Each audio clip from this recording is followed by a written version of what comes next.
ఎంత ఘోరంగా అక్రమ అరెస్టులు చేస్తూ ఉన్నారు.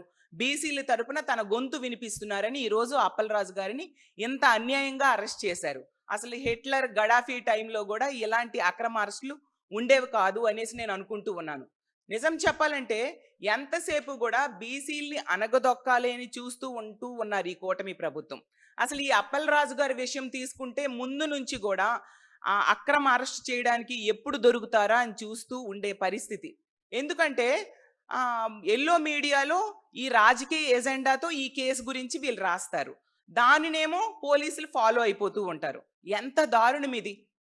అసలు ఈ కేసు విషయంలో మొదటి నుంచి గూడా తీసుకుంటే ఆ అబ్బాయి యాక్సిడెంట్ చేశాడు అని చెప్పి ఆరోపణలు ఎదుర్కొని అరెస్ట్ కాబడ్డం జరిగింది. నిజంగా అది చాలా దురదృష్టం. యాక్సిడెంట్స్ అనేవి ఎక్కడైనా జరుగుతూ ఉంటాయి. అలాంటి విషయంలో ఒక 18 ఏళ్ల అబ్బాయి మీద హత్యా నేరం కేసులు కింద సెక్షన్స్ కింద వీళ్ళు కేసు పెట్టడం జరిగింది.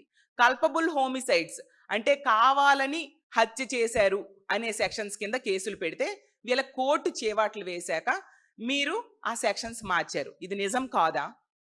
ఎంత అన్యాయము! ఒక పిల్లాడికి ఒక రోడ్ యాక్సిడెంట్ జరిగితే దాని కింద ఆ సెక్షన్స్ కింద మోటార్ వెహికల్ యాక్ట్ కింద పెట్టాల్సిన సెక్షన్స్ మానేసి ఈ విధంగా కల్పబుల్ హోమిసైడ్ సెక్షన్స్ కింద కేసులు పెట్టడం ఎంతవరకు సమంజసం?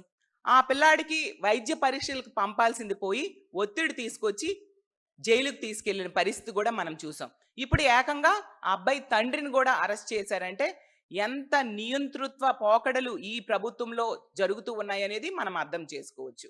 అసలు అంటే ఒక బీసీ నాయకుడు గొంతు మీరు నొక్కితే ప్రభుత్వాన్ని ప్రశ్నించే వాళ్ళు ఆగిపోతారని మీరు అనుకుంటూ ఉన్నారు. ఒకరి గొంతు నొక్కితే లక్షల గొంతులు లేస్తాయనే విషయం మీరు తెలుసుకోవాల్సిందిగా ఈ కూటమి ప్రభుత్వానికి తెలియజేస్తూ ఉన్నాను.